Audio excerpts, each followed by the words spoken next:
ஆதவனின் சிறப்பு பார்வை.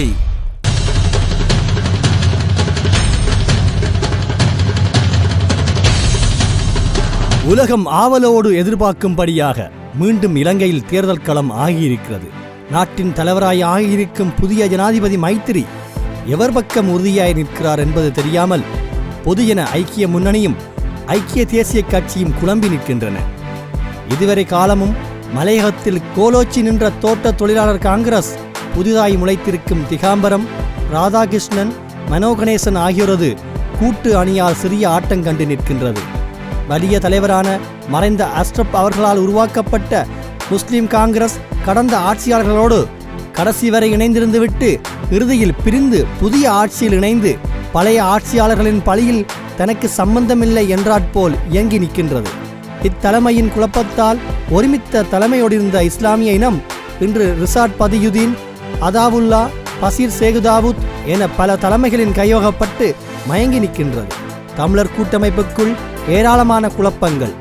இதுவரை கூட்டமைப்பினை எதிர்த்து நின்ற இபிடிபி கட்சியின் தளர்ச்சி, இத்தேர்தலில் பலம் பெறத் தொடங்கியிருக்கும் தமிழ் தேசிய முன்னணியின் வளர்ச்சி, புதிதாய் முளைத்திருக்கும் முன்னாள் போராளிகளின் புதிய கட்சியின் எழுச்சி என தமிழர் தலைமைகள் மத்தியிலும் பல தடுமாற்றங்கள். மொத்தத்தில் இம்முறை தேர்தல் களத்தில் தலைமைகள் அனைத்தும் தடுமாறி நிற்பது வெளிப்படையான விடயமாகி இருக்கிறது. கடந்த ஜனாதிபதி தேர்தலில் கடைசி நேரத்தில் கிடுகிடுவென நடந்த அரசியல் மாற்றங்களால் தேர்தல் களம் கடுமையாக சூடுபிடித்து பெரும் மாற்றங்களை இலங்கை அரசியலில் ஏற்படுத்திற்று. கிட்டத்தட்ட ஒரு சர்வாதிகாரி போல ஆட்சி நடத்த முனைந்து தன் குடும்பத்தார் முழு பேரையும் அரசியலுக்குள் நுழைத்தார் மஹிந்த. கேட்க ஆளில்லை என்னும் நினைப்பில் பதவி ஆசை தூண்ட வளமைக்கு மாறாக 3வது முறையும் ஜனாதிபதி தேர்தலில் குதிப்பதற்காய் தனது அதிகாரத்தை பயன்படுத்தி இயங்கிய அவர் சோதிடர்கள் தந்த துணிவில் தனது பதவிக்காலத்தில் இன்னும் 2 ஆண்டுகள் எஞ்சி இருக்கத்தக்கதாக திடீரென ஜனாதிபதி தேர்தலை அறிவித்து அப்போதைய தேர்தல் களத்தை சூடேற்றத் தொடங்கினார். அவரே எதிர்பாராத வண்ணம் திடீரென அரசியல் களத்தில் பெரும் மாற்றம் நிகழ்ந்தது. யாருமே எதிர்பாராத வண்ணம் புதிய அணி வெற்றி பெற்றது. மைத்திரி ஜனாதிபதியாய் உட்கார்ந்தார். புதிதாய் ஜனாதிபதியாய் வந்த மைத்திரி தனது மென்மை போக்கால் அனைவரையும் கவர்ந்தார். இந்த நாடு உருப்படுவதற்கான சில முன்முயற்சிகளை கடகடவென எடுக்கத் தொடங்கினார். கூட்டமைப்பின் கோரிக்கையை ஏற்று வடமாகாண ஆளுநர், செயலாளர் ஆகியோருடன் மாற்றப்பட்டனர். இராணுவ கட்டுப்பாட்டில் இருந்த தமிழர் காணிகளின் ஒரு பகுதி விடுவிக்கப்பட்டது. பெண் கொடுமைக்கு ஆளாகி இறந்த தமிழ் மாணவியான வித்தியாவின் தாயை தனியே சென்று சந்தித்து ஆறுதல் கூறியதோடு ஆன உதவிகளையும் செய்து தமிழ் மக்களின் நெஞ்சங்களை கவர்ந்தார். 19ஆம் திருத்தச் சட்டத்தை கொண்டு வந்து நிறைவேற்றி தனது அதிகாரங்களை தானே குறைத்து கொண்டார். இந்நாடு எல்லா இனத்தார்க்கும் உரியது என்ற கருத்தை முன்மொழிந்து அவர் செயல்பட்டதைக் கண்டு உலகமே வியந்தது.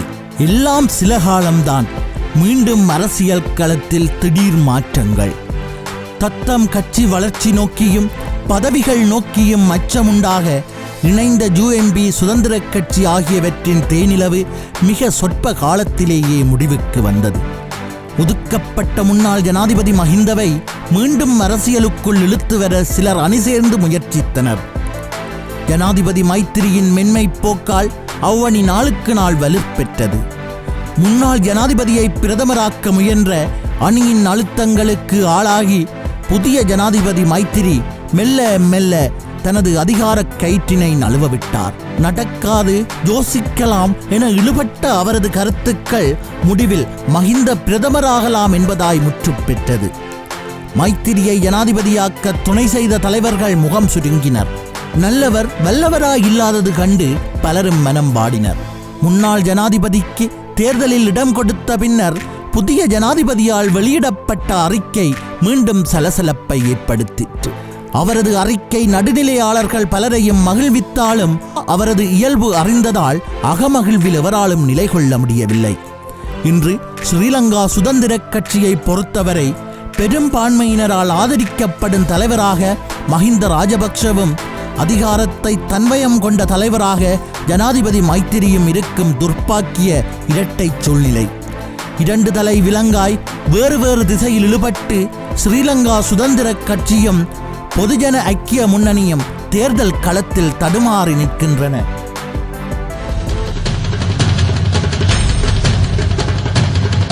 புதிய ஜனாதிபதியின் வருகையால் அதிர்ஷ்ட காற்று அடிக்க யாருமே எதிர்பாராத வண்ணம், சொல்லப்போனால் அவருமே எதிர்பாராத வண்ணம் பிரதமர் பதவி ரணிலின் மடியில் வந்து வீழ்ந்திருக்கிறது.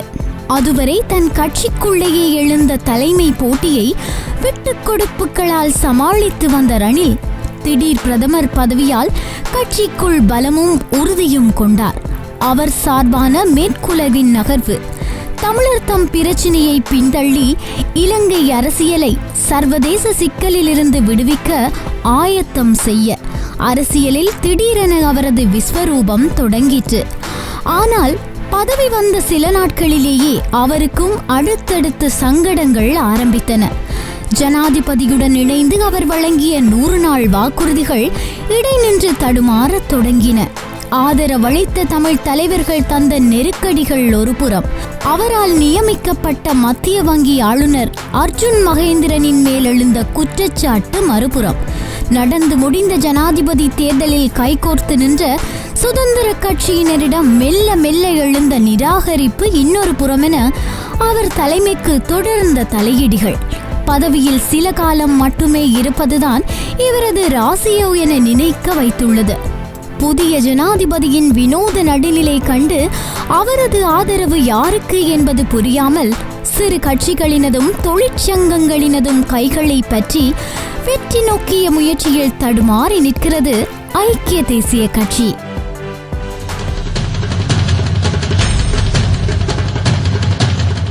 பேரினவாத கட்சிகளுக்குள் இன்று தெளிவான எதிர்கால பார்வையுடன் செயற்படும் கட்சியாய் ஏவிபி அறிவுலகத்தார் மத்தியில் பதிவாகி இருக்கிறது. ஒரு காலத்தில் வன்முறை கலாச்சாரத்தில் ஊறியிருந்தாலும் அக்கலாச்சாரத்தின் பல இனங்களில் இருந்து வெளிவந்து அதில் கற்ற கட்டுப்பாடுகளை இறுகப் பிடித்து புதிய தலைமையின் கீழ் இயங்கும் ஜேவிபி கற்ற இளைஞர்களை மீண்டும் ஈர்க்கத் தொடங்கி இருக்கிறது. அண்மையில் சுகததாச விளையாட்டரங்கில் அக்கட்சி நடத்திய தேர்தல் விஞ்ஞாபன வெளியீட்டு கூட்டத்தில் தெரிந்தது அதன் ஒருங்கமைப்பு. பதவி நோக்கிய விருப்புகளை ஓரளவு புறந்தள்ளி பேரினவாத பெரிய கட்சிகள் இரண்டையும் நியச்சார்போடு விமர்சித்து நடைபோடும் அவர்கள் மேல் பலருக்கும் மதிப்புண்டாகி இருப்பதை எவரும் மறுக்க முடியாது. ஆனாலும் பல காலமாக அரசமைத்து வரும் பெரிய கட்சிகளான ஐக்கிய தேசிய கட்சி, சுதந்திர கட்சி ஆகியவற்றின் விரிந்த வாக்கு வங்கி இக்கட்சியையும் தடுமாற வைத்திருப்பது உண்மையே.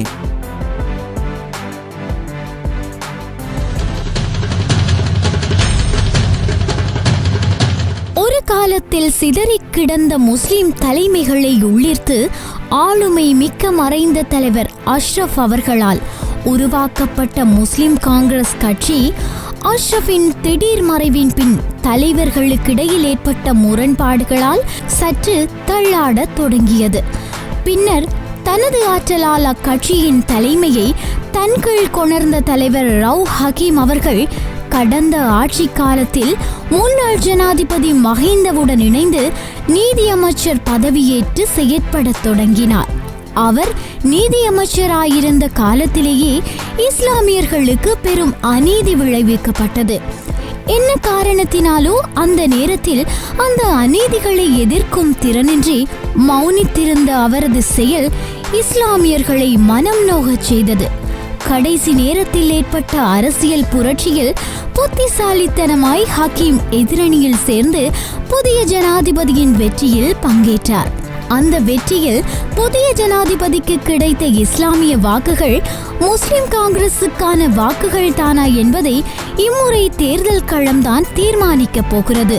வடக்கில் பலம் பெற்றிருக்கும் ரிஷாட் பதியுதீன் அப்பகுதியில் தனித்தலைமையாய் வளர்ந்து வருவதும் முஸ்லிம் காங்கிரசுக்கு ஏற்பட்டிருக்கும் புதிய தலையிடியில் ஒன்று. இங்கனமாய் தேர்தல் களம் முஸ்லிம் காங்கிரஸ் தலைமையையும் ஓரளவு தடுமாறவே வைத்திருக்கிறது.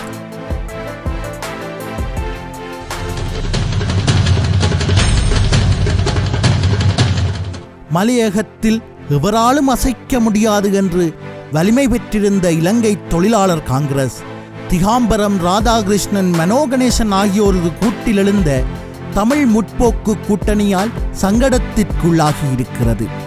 கடந்த ஜனாதிபதி தேர்தலில் ஈத்தோக்கா எடுத்த பிழையான முடிவு புதிய ஜனாதிபதியோடு இணைந்து செயலாற்றிய தமிழ் முற்போக்கு கூட்டணியை பலப்படுத்தி இருக்கிறது.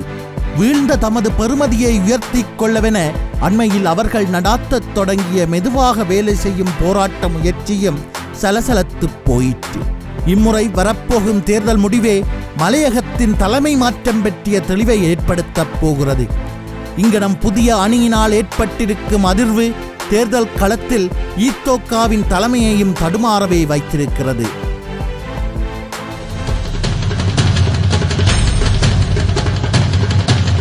வடகிழக்கில் கடந்த காலங்களில் தமிழரின் தனித்தலைமையாய் தம்மை காட்ட முயன்று வந்த கூட்டமைப்புக்குள் பெரும் விரிசல்கள் தோன்றியுள்ளன.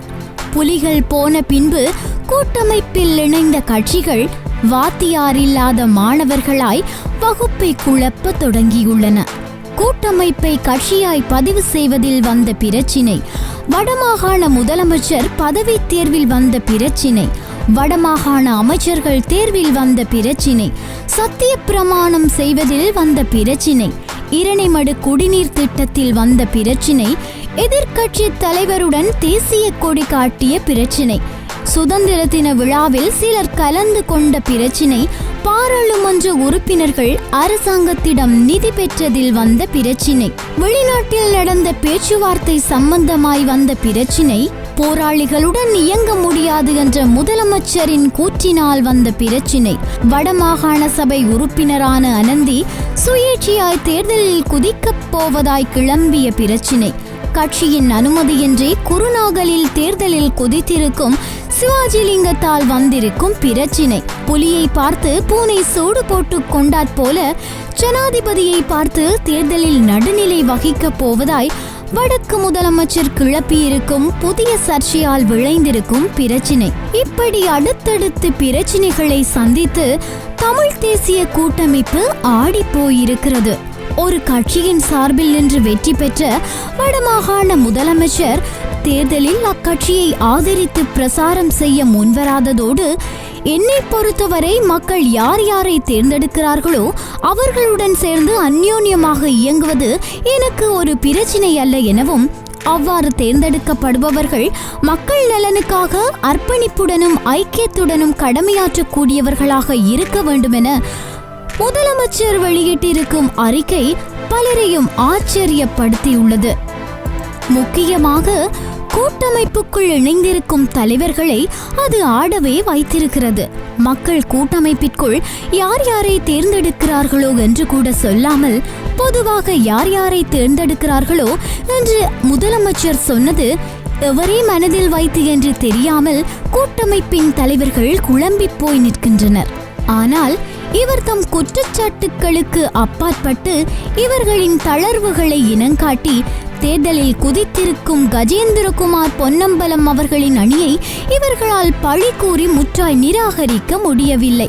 அவர்கள் பின் திரண்டிருக்கும் அறிவுலக இளைஞர்களின் எழுச்சி கண்டும் தமக்குள் ஏற்பட்டிருக்கும் முரண்பாடுகள் கண்டும் கூட்டமைப்பு தலைமையும் இன்று தடுமாறியே நிற்கிறது.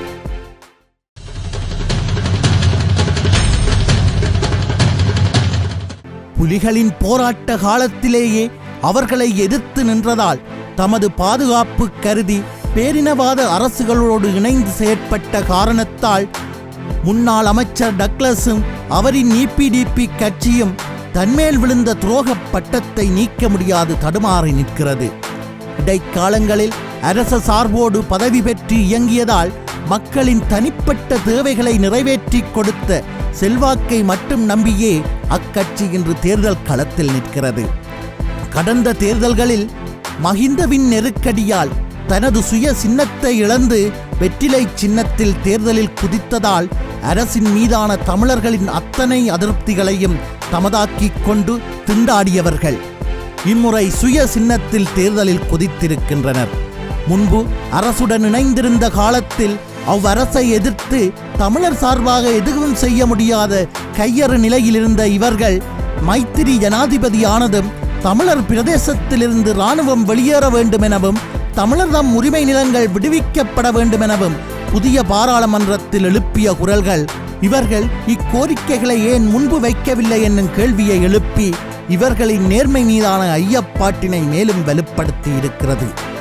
இவர்களின் கட்சி சார்ந்த சந்திரகுமார் ஒருவரை தவிர மற்றவரும் பதவி காலத்தில் மக்கள் ஆதரவினை பெற்று நிமிரவில்லை என்பது மற்றொரு உண்மை. இம்முறை சுய சின்னத்தில் நிற்பதால் இதுவரை இவர்கள் மக்களுக்கு தனிப்பட்ட ரீதியில் செய்த உதவிகள் வாக்குகள் ஆனால்தான் இவர்கள் சிறிய வெற்றியை ஏனும் அடைதல் கூடும். அவ்வற்றி தம் கை சேருமா என இக்கட்சியும் தடுமாறியே நிற்கிறது.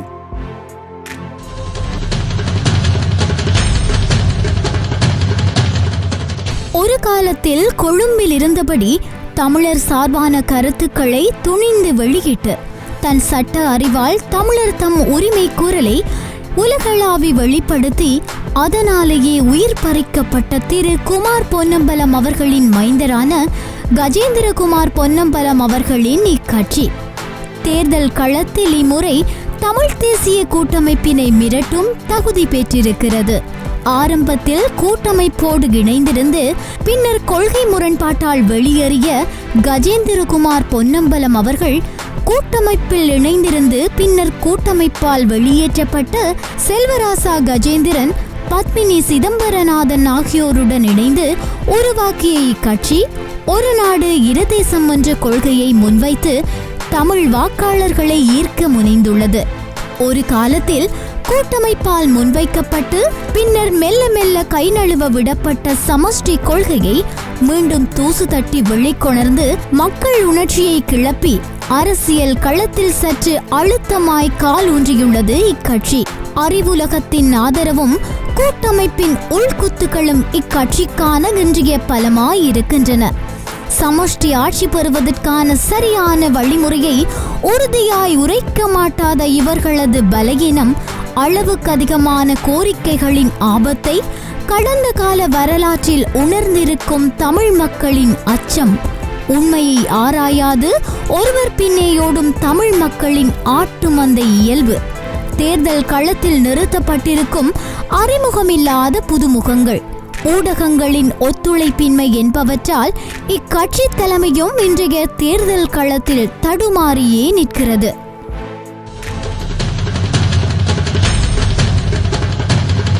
முன்னாள் பத்திரிகையாளர் திரு வித்தியாதரன் அவர்களால் இம்முறை தேர்தல் களத்தில் முன்தள்ளப்பட்டிருக்கும் இக்கட்சியின் நிலையும் மகிழ்ந்து சொல்லத்தக்கதாக இல்லை. ஒரு பத்திரிகையாளனாய் போர்க்காலத்தில் வித்தியாதரன் செய்த துணிந்த சாதனைகளை எவரும் சுலபமாக புறந்தள்ளிவிட முடியாது என்பது உண்மையே. உதயன் பத்திரிகை உரிமையாளரான மைத்துனர் சரவணபவனும் வித்தியாதரனும் ஒரு நாணயத்தின் இரண்டு பக்கங்களாய் செயற்பட்டு அகமும் புறமுமாக நின்று ஆற்றிய வேலைகள் பல. தனி மனிதனாய் வித்தியாதரன் பாலசிங்கத்தின் இறுதிக் கிரிகைகளில் கலந்து திரும்பியதும் கொழும்பில் வெள்ளைவானில் கடத்தப்பட்டு அதிசயமாய் மீண்டு வந்ததும் பழைய வரலாறுகள். புலிகளின் தோல்வியின் பின் பலம் பெற்ற கூட்டமைப்பு தமது தேர்தல் வெற்றிகளுக்கு ஒரு பத்திரிகையின் தேவையை அறிந்து இவர்களுக்கு ஓர் பாராளுமன்ற இருக்கையை ஒதுக்க முன்வர வித்தியாதரன் பத்திரிகையாளனா அல்லது பாராளுமன்ற உறுப்பினனா என மனங்குழம்பி நின்ற வேளையில் கண்ணிமைக்கும் நேரத்தில் சரவணபவன் அப்பதவியை தட்டிச் சென்றார். அதன் பின்னர் மாகாண முதலமைச்சர் பதவி தனக்கு வருமென விரும்பிய வித்தியாதரன் அம்முயற்சியிலும் தோல்வியுற்றார். இம்முறையும் தான் நிராகரிக்கப்பட்ட கோபத்தில் எந்த இடத்தில் தொட்டால் தமிழர் மனம் நெகிழுமென அறிந்து புதியதோர் உலகம் செய்ய முனைந்து வித்தியாதரனால் ஆரம்பிக்கப்பட்ட கட்சியே இக்கட்சியாகும். போராளிகளுக்கான மறுவாழ்வு என வித்தியாதரன் 1000 சொன்னாலும் இது வித்தியாதரனின் அரசியல் மறுவாழ்வுக்கான அடித்தளம் என கருதுவாரும் இருக்கவே செய்கின்றனர். அத்தோடு இவர்களுடன் பேச்சுவார்த்தை நடத்திய கூட்டமைப்பு புலனாய்வுத்துறையின் பின்னணியில் இவர்கள் இயங்குவதாய் அவிழ்த்து விட்டிருக்கும் ஆதாரமற்ற கதையும் மக்கள் மத்தியில் ஓரளவு எடுபடவே செய்திருக்கிறது. அது மட்டுமன்றி வித்தியாதரன் ஒரு மூத்த ஊடகவியலாளனாய் இருந்ததும் அவரது கட்சியின் மீதும் கொள்கைகள் மீதும் பிற ஊடகங்கள் செய்யும் இருட்டடிப்பும் அவர் கட்சியை தேர்தல் களத்தில் ஓரளவு தடுமாறவே வைத்திருக்கிறது.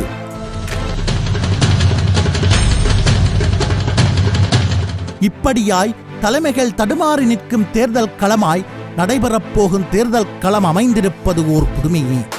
தேர்தல் முடிவு வந்த பின்னர்தான் தடுமாறும் இத்தலைமைகளில் எவையவை வீழப் போகின்றன, எவையவை வாழப் போகின்றன எனும் உண்மை தெரிய வரப்போகிறது. விடை தெரியாத வினாக்களோடு காத்திருக்கும் தலைவர்கள் எதிர்வரும் 18ஆம் திகதிக்காய் காத்திருக்கின்றனர். நாமும் காத்திருப்போம்.